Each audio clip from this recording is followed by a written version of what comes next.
began late one night in early January 1979. Francisco Enrique de Souza, nicknamed Juanicio, was walking home alone in Santa Cruz, Rio Grande do Norte, Brazil.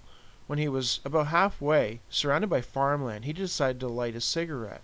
Somehow this random act would alert some unwanted attention from high above. In an instant, a cylindrical object about 6 to 7 meters in height and 3 to 4 meters in diameter suddenly descended upon him. The object was extremely close to where he stood, only a couple of meters over his head. A door opened and he could see two people, apparently human, inside. It appeared to be a man and a woman sitting side by side on a seat. To de Souza, it appeared as though the woman was wearing a dress. As he observed the object in disbelief, he suddenly was engulfed in a bright light, and he felt the sensation of being pulled towards it. He grabbed onto a nearby palm tree, holding onto it for dear life as the light pulled him in. The light was very hot, and I was scared, he told investigator Bob Pratt, who wrote about the case on the UFO Report and in his book, UFO Danger Zone. The suction from the light was strong, and de Souza found himself being lifted off the ground. The only thing that stopped him from being dragged up into the light was his grasp on this tree. This happened some 5 times, up and down, up and down. My chest was all scratched. De Souza was terrified and even began to cry. He sensed that if he let go, he would almost certainly be killed. At this point, his story took a strange turn. The man and woman seemed to become annoyed and began to throw something that de Souza likened to boiling oil or a type of hot wax on him. The substance burned de Souza, who would absolutely not let go of the tree. The thing lasted less than 2 minutes. If it had been longer, I think I would have died, because it was very hot. As I didn't leave the tree, they closed the door, the light turned off, and the thing quickly went away, like lightning, de Souza said. After the object departed, an exhausted de Souza raced for his house. When he finally arrived home, he noticed that his clothes were drenched in sweat. His arms and his chest were almost raw, and he had blisters on his arms. He was sick for 2 days afterwards and became deathly afraid of walking around outside at night. Numerous ufologists would look into the case, including Ronaldo Stabilito of Penil OVNI and Brazilian ufologist Carlos Ayrton.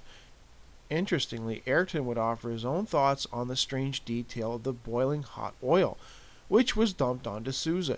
He believed, in fact, that it might have been something else. Quote, regarding this boiling oil, the palm tree de Souza grabbed was a carnauba palm, and in the leaves of this tree a powder is formed. This powder is used to make wax oil.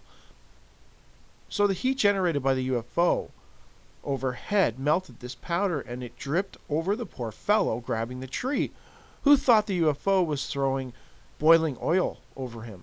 Something quite unique, unquote. This is certainly a weird case.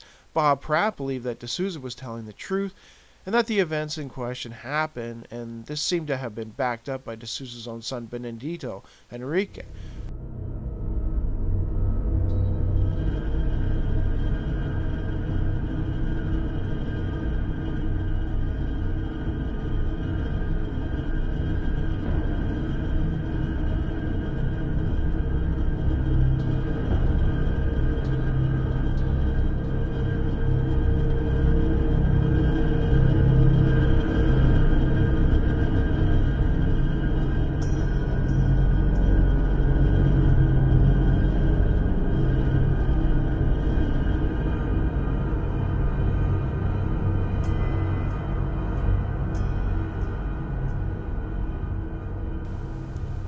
Okay, so I've heard of other cases where UFOs were reported to have dropped things like oil and water.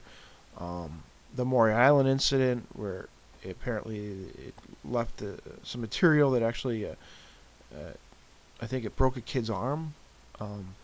There's other cases in which people observed UFOs dropping like a glittery substance, and then there's I've lots of water cases. I mean, you just have to go check out the waterufo.net, I think it's called, website, where there's all kinds of cases.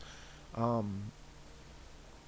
I haven't heard too many cases where UFOs dumped material on somebody that has burned them or made them sick. But I don't know. I could be missing some cases. I don't know every case. So, But this is a new one to me, and I kind of wanted to talk about it or share it with you guys. So, anyways,